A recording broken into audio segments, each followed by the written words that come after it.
Ambassador Ketherick stood at the observation window and looked at the empty space before her. Beyond the glass, there was nothing. No ships, no stations, no signals, just darkness that stretched for hundreds of light years. This was the edge of human space, and no one had crossed it in 300 years. She was a Vellani, a species with blue-gray skin and 4 arms. Her people were known for their skill in diplomacy. They had ended wars that lasted centuries. They had united enemies who had hated each other for generations. But even the Vellani did not enter human space.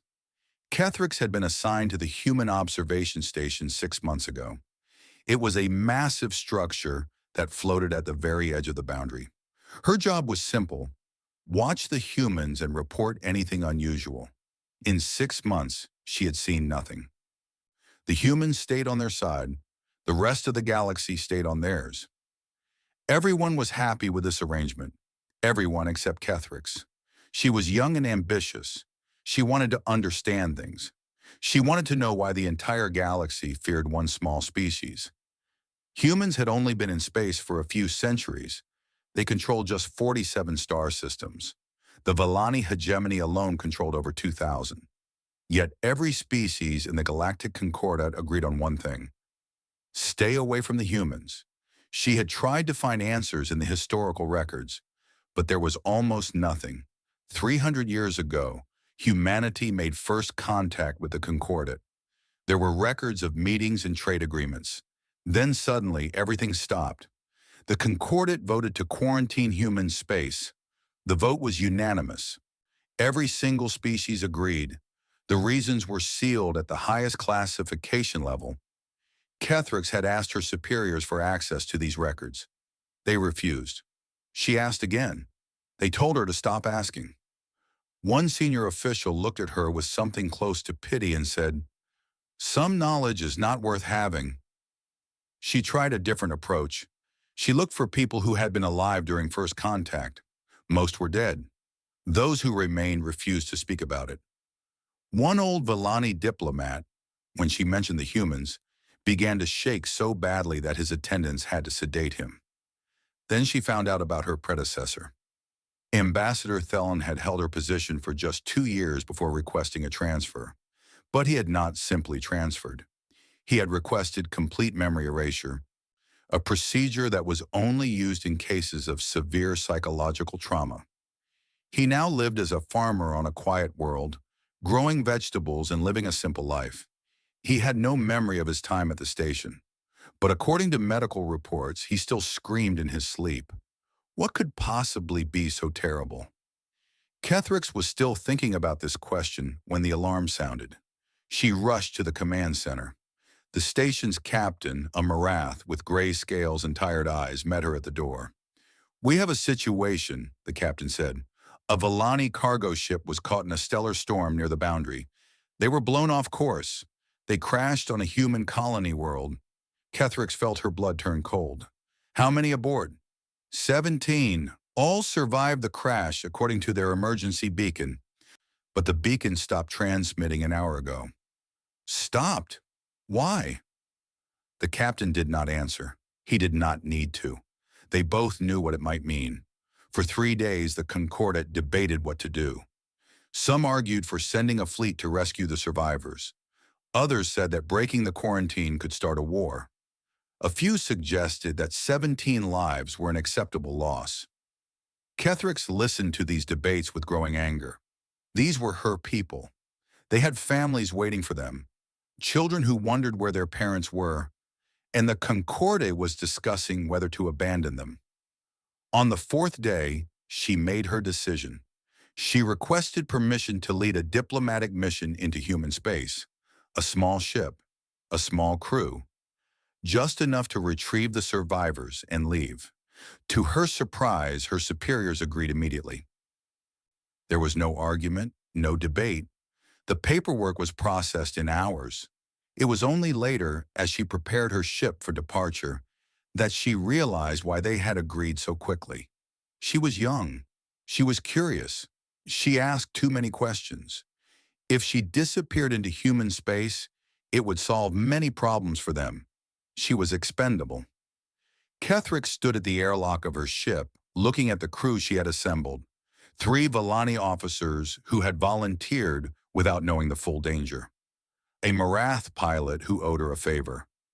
A medical officer who simply said, "Someone has to help." 5 people crossing a boundary that no one had crossed in 3 centuries.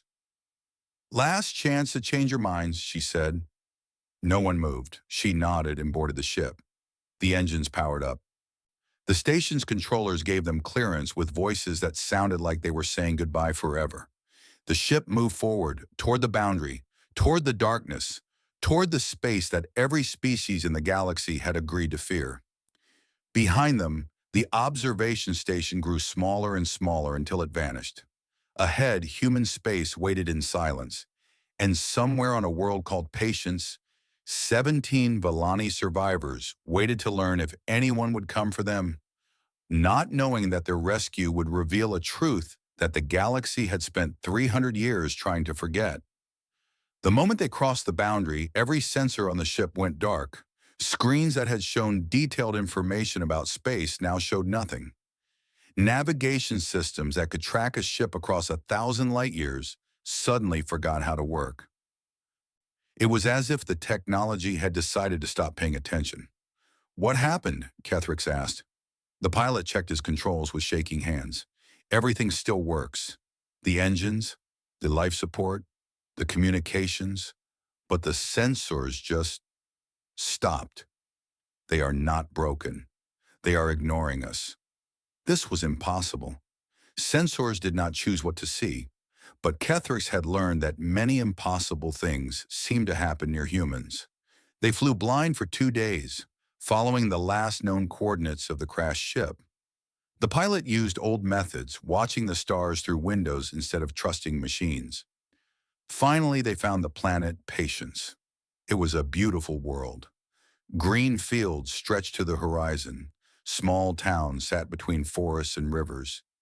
800,000 humans lived here, farming the land and raising families. It looked peaceful. It looked safe. This was what the galaxy feared. They landed near the crash site and found something that surprised Ketherick more than anything else.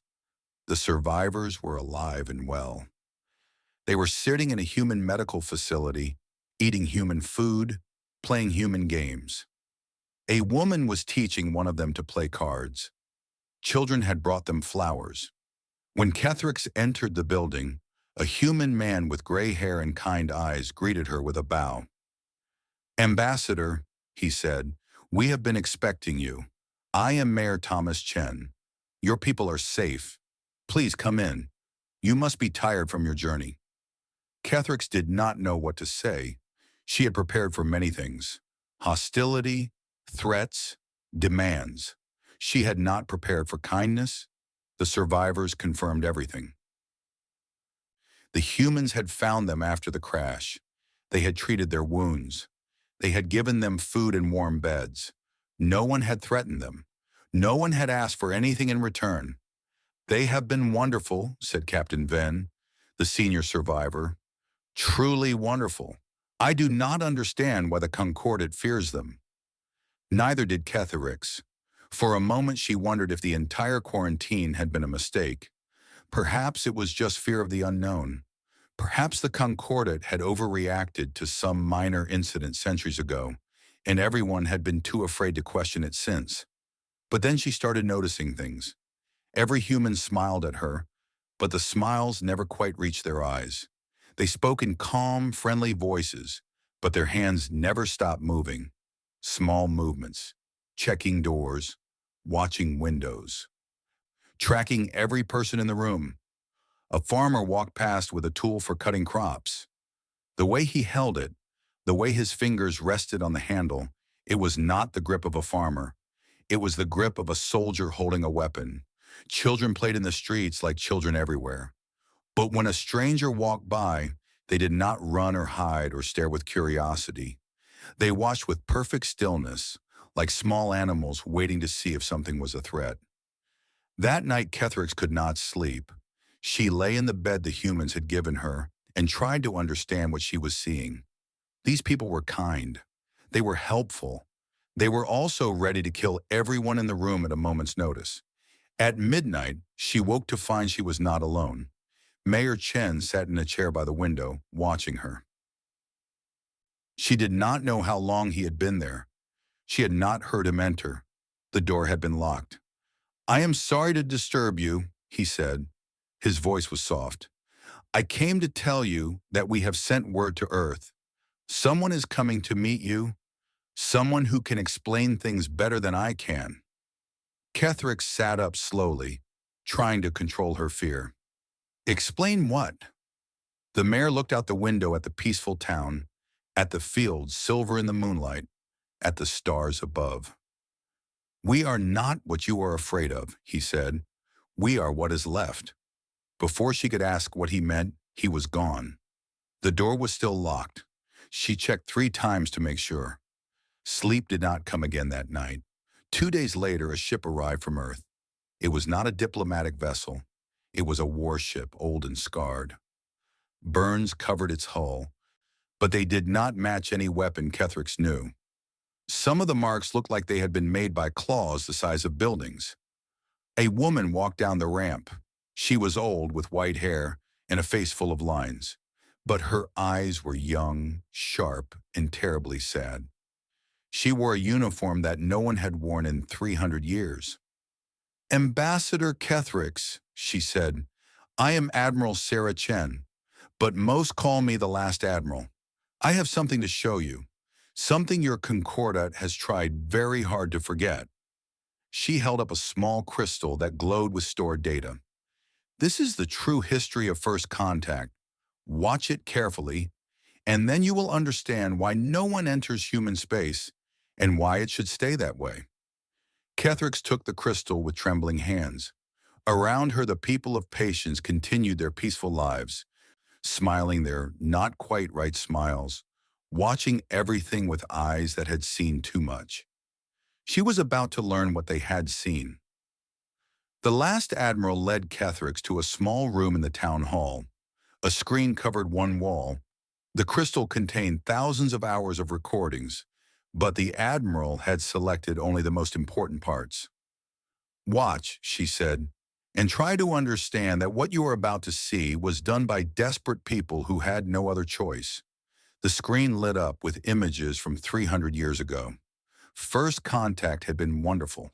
The recordings showed humans meeting aliens for the first time. There was joy on every face. The Galactic Concordat offered humanity membership in their alliance. They offered trade, technology, friendship. Humans accepted with open arms. For 3 years, everything was perfect. Humans built ships using alien designs. They traded goods across the stars. They made friends with species they had only dreamed about. They truly believed they had found their place in the galaxy. Then came the harvesters. The recordings showed massive machines dropping from space. They were the size of cities, covered in blades and drills and collection tubes. They had been moving through the galaxy for 60 million years, appearing every few thousand years to strip worlds of everything useful: metal, water, organic matter, life. The Concordat had a system for dealing with them. When the harvesters came, the outer colonies were sacrificed. Their populations were listed as acceptable losses. This gave the core worlds time to build defenses and evacuate important people. It was terrible, but it had worked for millions of years. Earth was classified as an outer colony. So were all human worlds. The Concordat evacuated their own people from human space. They took their ships, their technology, their soldiers. They left humanity alone and promised to return after the harvesters moved on. Kethrix watched recordings of the last Concordat ship leaving Earth orbit. The captain sent a final message: "We are sorry. We will rebuild together afterward." There was no afterward for the billions of humans on those worlds. The Concordat expected them to die. 20 billion harvester machines entered human space. They began landing on colony worlds, collecting resources, processing organic matter. The screaming of the victims was broadcast across all channels. The Concordat monitored these broadcasts from a safe distance, recording them for historical archives. They expected the screaming to stop within a few weeks when there was no one left to scream. Instead, something else happened. Humans did not run. They did not hide. They did not accept death quietly. They fought back. The recordings showed things that made Kethrix's blood freeze. A colony ship filled with 10,000 civilians flying directly into a Harvester command unit. The pilot's last words were a children's song. A group of teenagers who hacked Harvester communication networks using skills they had learned from video games. They planted viruses that made the machines attack each other. Scientists built weapons in basement laboratories. Weapons that should have been impossible. Weapons that broke rules the Concordat thought could not be broken. A bomb that could collapse a star. A virus that could eat through any metal. A signal that could drive artificial minds insane. The humans used everything. They crashed moons into Harvester bases. They poisoned their own worlds rather than let the machines take them. They turned their bodies into bombs, their ships into missiles, their cities into traps. The recordings showed a woman standing on a hill, watching a Harvester approach her village. She held a device in her hand. When the machine was close enough, she pressed a button. The explosion killed everything within 100 kilometers, including her children hiding in the shelter behind her. But it also killed the Harvester and the 17 machines following it. 18 months. That was how long the war lasted. In 18 months, humanity destroyed the Harvesters. Completely. Every single machine. An enemy that had terrorized the galaxy for 60 million years. Wiped out by a species that had only discovered fire a few 100,000 years ago. The screen went dark. The Concordat expected to find dead worlds, the last admiral said. Instead, they found us. Wounded, broken, but alive. And surrounded by the wreckage of an enemy that had never been defeated before. Kethrix could not speak. Her mind was trying to process what she had seen. They did not quarantine us because they fear we will attack them, the admiral continued. They quarantine us because they saw what we are capable of when we are afraid. They saw what happens when humans have nothing left to lose, and they are terrified of what we might do if we ever become angry. She stood up slowly, her old bones cracking. We scared them, she said. We scared them so badly that they agreed, every single species, to never come near us again. Because if they did, if they ever gave us a reason to fight, they knew we would not stop. We would not negotiate. We would not surrender. We would keep fighting until every enemy was dead, or we were. She looked at Kethrix with those ancient, sad eyes. And the worst part? They were right to be afraid. Kethrix thought she understood now. Humans were dangerous. Humans could fight beyond all reason. This was why the galaxy feared them. But the last admiral shook her head when Kethrix said this. You have seen what we can do, she said. Now I will show you what it cost. They boarded the admiral's ship and traveled deeper into human space. The first stop was a world called Memorial 7. From orbit, it looked like a garden, green continents, blue oceans, white clouds. But as they descended, Kethrix saw the truth. The green was not forests. It was moss growing on ruins. The blue was not natural oceans. It was water-filling craters that had once been cities.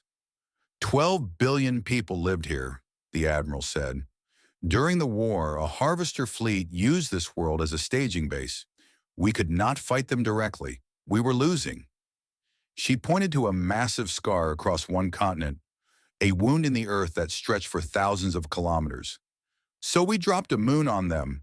We killed the harvesters. We also killed everyone on the planet, our own people, our families, our friends. We killed them ourselves because it was the only way to save the rest. Kethrix could not respond. 12 billion lives, sacrificed by their own species. There are 14 memorial worlds, the Admiral continued. 14 planets where we killed our own people to win battles. We do not forget their names. We teach our children about them.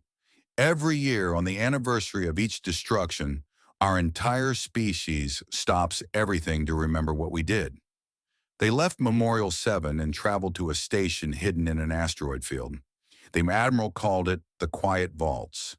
Inside, Kethrix found rows of pods stretching into the darkness, thousands of them, tens of thousands. Each pod contained a sleeping human. During the war, some children showed exceptional ability, as the Admiral explained. They could predict enemy movements. They could calculate battle strategies that no adult could imagine. They could kill without hesitation or guilt. She touched one of the pods gently, almost lovingly. We used them. We turned children into weapons. And when the war ended, we discovered they could not stop. Their minds had been changed by what we made them do. They dreamed of war constantly. If we woke them, they would try to fight, to kill, to destroy. They could not help it. So you keep them asleep, Kethrix whispered. Forever. We cannot heal them. We cannot kill them, because they did nothing wrong. They were heroes. So we keep them here, dreaming, while we harvest their tactical dreams to improve our defenses. They save us even in their sleep. The last stop was a facility on a cold moon, far from any star. Here Kethrix met the veterans.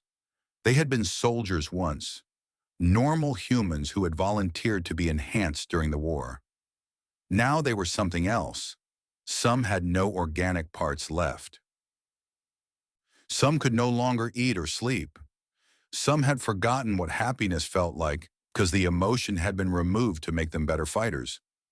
One of them, a woman with metal arms and eyes that glowed faintly red, sat in a chair by a window looking at nothing. I cannot remember my mother's face, she said when Kethrix approached. I know I had a mother. I know I loved her. But they took the memory to make room for combat protocols. They took my childhood to make room for tactical databases. She turned those glowing eyes to Kethrix. I am a weapon that outlived its war.